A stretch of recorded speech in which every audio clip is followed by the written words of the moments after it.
Perder el tiempo nunca ha sido gratis, no solo porque lo estamos pagando con nuestra vida, sino porque ahora incluso lo pagamos con nuestro dinero, al contratar por ejemplo plataformas de streaming como Netflix, HBO Max, Disney Plus, con el propósito de hacerle frente a nuestro aburrimiento, porque vivir una vida sin estimulación constante ahora se ha convertido en una especie de tortura autoimpuesta. Somos incapaces de sentarnos y estar en silencio por un momento con nosotros mismos, porque enseguida nos nacerá la necesidad de distraernos, y de hecho es por ahí por donde quiero empezar. Yo pienso que la razón principal por la cual estamos constantemente buscando distraernos es porque estamos huyendo de nosotros, es porque estamos huyendo de nuestras emociones o sensaciones de incomodidad, y como no nos detenemos un solo segundo a pensar por qué es que estas se están produciendo, entonces continuemos perpetuando el ciclo con tal de anestesiar la emoción de incomodidad al menos por unos minutos. No esperes de ninguna manera encontrar una respuesta a una pregunta que ni siquiera te la has formulado. Por ejemplo, cuando pregunto a mis hermanas o a mi círculo cercano por qué razón pasan mucho tiempo en el celular, normalmente me suelen responder que es porque no tienen nada que hacer. El ex monje hindú Dhanapani dice, por ejemplo, que tener un propósito clarifica tus prioridades, y tener prioridades claras entonces clarifica el estilo de vida que llevas, y con estas las acciones que tienes que dar. Una vida carente de visión por ende se transforma en una vida que se encuentra a la deriva, es decir, a la merced de las fuerzas externas que se encuentran en nuestro entorno. Y esto es precisamente lo que saben las compañías tecnológicas y lo que saben explotarlo muy bien. Por ejemplo,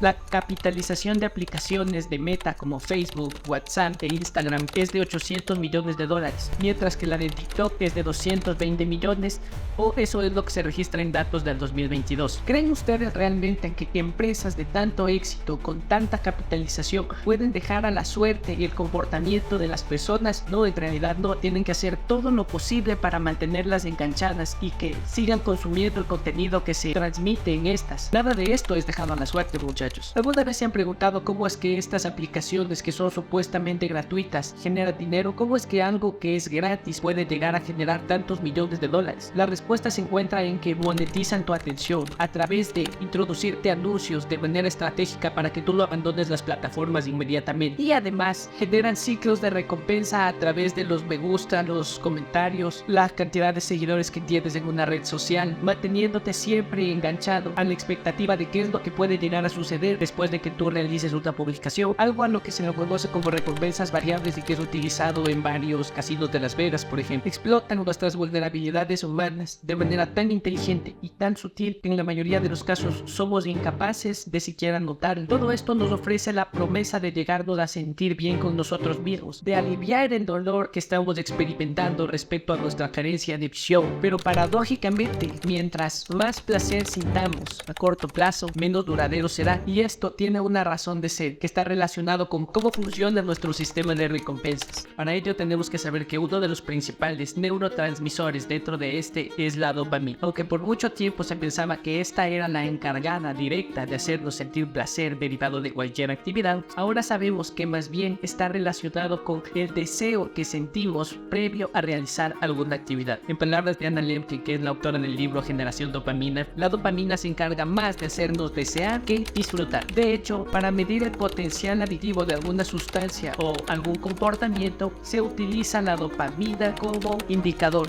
De esta deriva el término dopaminérgico, donde una sustancia o un comportamiento dopaminérgico no significa que nos da dopamina, sino más bien que nos hace generar dopamina. Por ejemplo, el chocolate libera el 55% de dopamina en nuestro cerebro, el sexo el 100%, la nicotina el 150%, la cocaína el 225% y la anfetamina libera el 1000%. Es por eso que este tipo de sustancias tienden a ser muy adictivas, porque liberan o secretan cantidades de dopamina extremadamente altas. El problema que radica que el dolor y el placer se procesan de manera superpuesta en nuestro cerebro, funcionando a través de un mecanismo de proceso oponente, o en otras palabras, que el placer y el dolor funcionan como una balanza. Supongamos que nuestros cerebros se encuentran provistos de una balanza interna. En el un extremo se va a encontrar el placer y en el otro extremo se va a encontrar el dolor. Cuando liberamos dopamina en nuestro cerebro, esta balanza tiende a inclinarse hacia el lado del placer. Pero aquí está lo importante, y es que esta balanza siempre quiere mantenerse nivelada, a lo cual se lo conoce como estado de homeostasis, que es el encargado de mantener el equilibrio fisiológico no solo de nosotros, sino también de cualquier otro ser vivo. Una vez el equilibrio se encuentra nivelado, la balanza continuará inclinándose hacia el lado opuesto, es decir, después de haber experimentado llamado placer, la balanza se inclinará hacia el lado del dolor. En 1970, a este proceso, los psicólogos Richard Solomon y John Corbett lo denominaron como teoría del proceso oponente y lo definieron de la siguiente forma: cualquier desviación prolongada o repetida de la neutralidad hedónica afectiva tiene un costo, el cual es una reacción posterior que tiene un valor opuesto al estímulo, o como dirían los estoicos,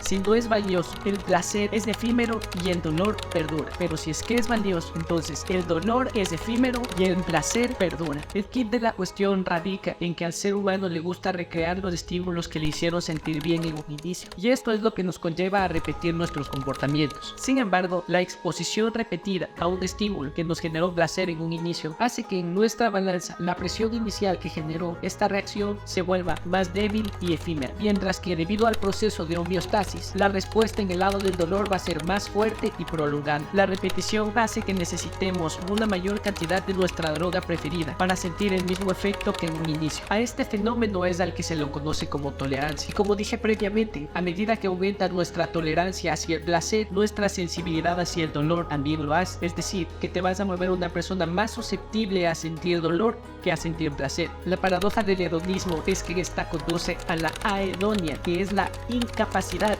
de llegar a sentir placer alguno. Y con esto retomamos nuevamente lo de las plataformas de streaming. Como en estas tú vas a encontrar la promesa de aliviar el dolor que sientes en un determinado momento, comenzarás a utilizarlas de manera indiscriminada, y aunque en un principio te van a hacer sentir bien debido al proceso de homeostasis y a la repetición continua del estímulo, la balanza eventualmente tenderá a buscar su punto de equilibrio inicial en el lado del dolor, aumentando de esta forma tu tolerancia al placer y tu sensibilidad hacia el dolor. Y debido a esta incapacidad de tolerar el dolor, es que buscarás en repetidas ocasiones tratar de aliviarlo a través del mismo estímulo inicial, pero como este no va a dar resultado, vas a tener que aumentar las dosis en forma de más tiempo o contenido que te genere aún mayor dopamina, como por ejemplo puede llegar a ser la pornografía. Y este comportamiento se mantendrá así, creando un círculo vicioso, lo que a fin de cuentas te convertirá en una persona débil. Y una persona débil es incapaz de definir el rumbo que va a tomar su vida, lo que derivará nuevamente en un deseo de evadir esa sensación de incomodidad. Y esto solo se ve empeorado porque nunca jamás nadie nos ha enseñado cómo es que debemos lidiar con nuestras emociones conflictivas, y por eso es que nos mantenemos constantemente huyendo de estas día tras día. Y las redes sociales lo único que hacen es empeorarlo, porque nos muestran únicamente lo mejor de cada persona, haciéndonos creer que en realidad es algo anormal sentirse de manera mal, lo mismo, o llegar a sentir sentimientos como la ira, como la tristeza o cualquier otra que te pueda llegar a generar incomodidad. Estas te hacen parecer que todo debería ser gozo, placer, alegría las 24 horas del día, los 7 días de la semana, distorsionando la realidad y la forma en la que llegas a ver el mundo, haciéndote creer que en realidad está pasando algo malo contigo,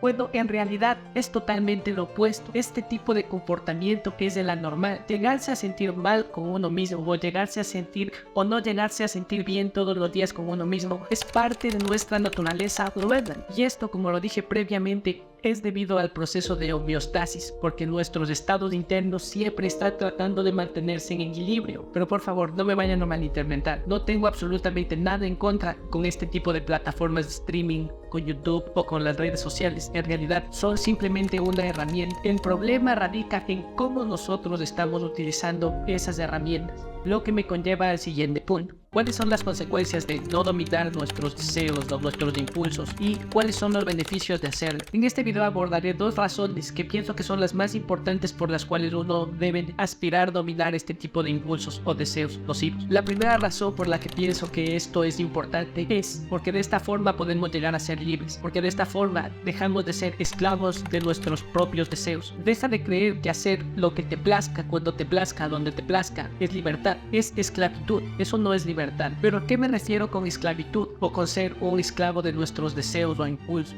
Al hecho de no sucumbir ante cualquier deseo inicial que aparezca en un determinado momento, al hecho de actuar cuando no tenemos ganas de hacer. Bueno, Diego, te estarás diciendo, ¿y qué tiene de malo hacer lo que quiero? ¿Acaso el fin de la vida no es llegarse a sentir bien todo el tiempo con nosotros mismos? Y para eso tengo tres respuestas. Lo primero es que no todo lo que te hace sentir bien en un inicio tiene que ser bueno para ti a largo plazo. El ejemplo perfecto es el de las anfetaminas. anfetaminas. Consumirlo te hará liberar un 1000% de dopamina en tu cerebro, pero a largo plazo hay estudios que demuestran que dependiendo de la frecuencia y la cantidad de dosis que suministras dentro de tu cuerpo, este puede llegar a reducirte de 10 a 50 años de vida. Número 2. No todo lo que se siente mal en un inicio tiene que ser perjudicial a largo plazo. Por ejemplo, les voy a plantear algo que recientemente viví, y es que en mi universidad me quedé en exámenes de suspenso. Tuve que aprender en más o menos 2 semanas todo lo que no había aprendido en un semestre, lo cual realmente se sintió terrible, muy incómodo en un inicio. Pero tras abordar estas emociones de manera disciplinada, haciendo lo que me había prometido que iba a hacer en un inicio, de poco a poco esta incomodidad inicial fue desapareciendo de manera paulatina, hasta que llegó un punto en que en realidad empecé a disfrutar estar ahí sentado estudiando. Como resumen, al final de cuentas esto dio sus resultados, y lo que en un inicio comenzó sintiéndose mal, pues al final terminó sintiéndose muy bien, muy gratificante de hecho. Y el tercero es que debido al proceso de homeostasis,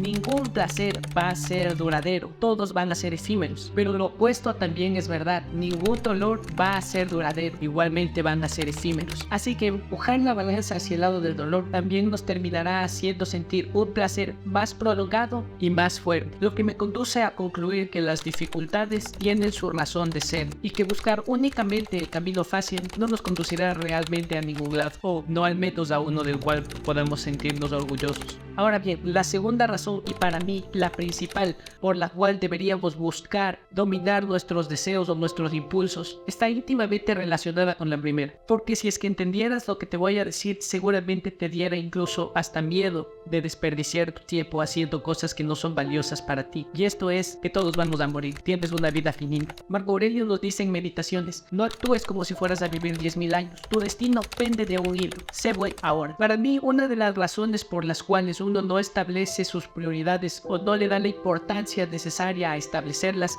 es porque no es consciente de su mortalidad. Es verdad que lo entendemos en un nivel intelectual, pero no es lo mismo que interiorizarlo. Parafraseando al ex monje Danta Pandi, la muerte debería impulsarnos a considerar prioritario el descubrimiento de nuestro propósito vital. Si no eres consciente de tu mortalidad, entonces tu vida carecerá de un sentido de urgencia y de importancia para vivir bien. Y no solo estás desperdiciando tu vida, sino también tu potencial, todo lo que pudiste hacer durante esta. Según la revista The Anem, se realizó un estudio entre adolescentes entre 15 y 26 años y se determinó que utilizan como promedio 5.5 horas el teléfono al día. Según Malcolm Gladwell, se necesitan 10.000 horas para volverse un maestro en algo. Significa que a un ritmo de 5.5 horas diarias necesitarías 5 años para completar esas 10.000 horas que propone Malcolm Gladwell para convertirte en un maestro en cualquier área. De verdad, únicamente te gustaría ser un maestro en cómo se utilizan redes sociales, en cómo se publican posts, en cómo se ven videos. De verdad, ¿eso es todo en lo que te gustaría aspirar? ¿O en vez de esto preferirías hacer algo que sea valioso para ti en ese periodo de tiempo? En algo que le dé un significado, un valor a tu vida, un valor a tu existencia. Recuerda que nunca es tarde. Como diría el proverbio chino, el mejor momento para sembrar un árbol fue hace 20 años, pero el segundo mejor momento para sembrar un árbol es ahora. Finalmente, una vez aclarado la importancia de no ser esclavo de tus deseos, la pregunta siguiente sería: ¿cómo retomar el control de mi vida? Lo más importante radica en que tienes que aumentar tu capacidad para tolerar el dolor, o aumentar la tolerancia hacia el dolor. Es decir, que desarrolles la capacidad para tolerar los estímulos que en un inicio te podían haber hecho sentir mal. ¿Y cómo se logra esto? Bueno, ya lo hablé en un video anterior, pero la respuesta más rápida es haciendo las cosas que no te gustan hacer, haciendo todas aquellas acciones que te causen una sensación de incomodidad, pero que sepas que a largo plazo o en un futuro serán beneficiosas para ti. Ahora sabes que hacer únicamente lo que te plazca, cuando te plazca, donde te plazca, lo único que hará es aumentar tu sensibilidad al dolor, y no queremos eso de ninguna forma, porque si es que eres incapaz de tolerar el dolor, entonces seguramente serás incapaz de hacer nada de lo que te puedas llegar a sentir orgulloso, y esto te conducirá a un malestar que vas a querer anestesiar a través de algo como las drogas o las redes sociales, o incluso algo tan aparentemente inofensivo como puede llegar a ser la lectura o los videos de motivación, porque cuando huyes de ti mismo, absolutamente cualquier cosa tiene el potencial de convertirse en una fuente de distracción. Como lo dije previamente, no es la herramienta, sino cómo nosotros utilizamos la herramienta. En cambio, si te detienes por un momento y enfrentas aquello que te genera incomodidad, una sola cosa a la vez, sí, una sola cosa a la vez, acción tras acción, pero de manera constante, acumularás suficiente evidencia para mostrarte a ti mismo que eres capaz de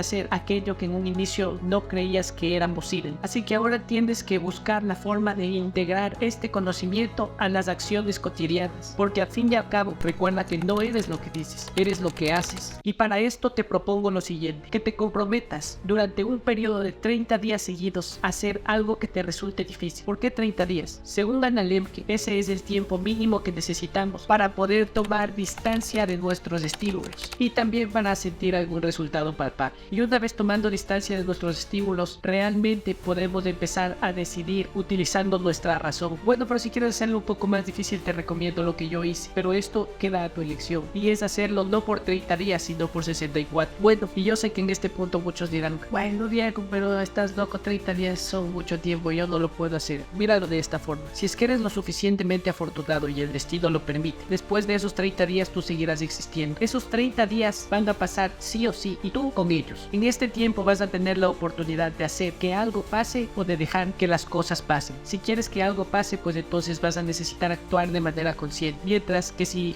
no quieres que nada pase, pues solo dejas que el tiempo pase. La cuestión es que al final de los 30 días tienes la promesa de convertirte en alguien diferente, mientras que si es que dejas que el tiempo pase, vas a seguir estando en el mismo lugar que ahora, sin haber cambiado nada, y probablemente sintiéndote de la misma forma que ahora. Bueno, ¿y qué es lo que vas a hacer durante este periodo de tiempo, ya sea los 30 o los 60 días? Como dije en un inicio, cualquier cosa que te resulte incómoda. Te voy a poner un ejemplo de mi caso. Yo quería ser una persona un poco más social, así que por un cierto periodo de tiempo empecé a saludar a gente que ni siquiera conocía, y de esa forma aprendí a serme más tolerante a los rechazos y a darme cuenta que no iba a morir si es que esto sucedía. De igual forma, últimamente empecé a desarrollar el mal hábito de ver la televisión todas las noches viniendo de la universidad porque me encontraba muy cansado, y como esto estaba erradicando los buenos hábitos que había construido previamente de manera consciente, decidí hacer un ayuno de dopamina de 60 días más o menos, en el cual pude volver a retomar el control de mis acciones, una vez habiéndome alejado de este estímulo. Ahora bien, ya sea que en tu caso quieras eliminar un mal hábito o adquirir uno bueno, realmente te incentivo a que intentes esto. Hazlo solo por 30 días, pero con las siguientes consideraciones.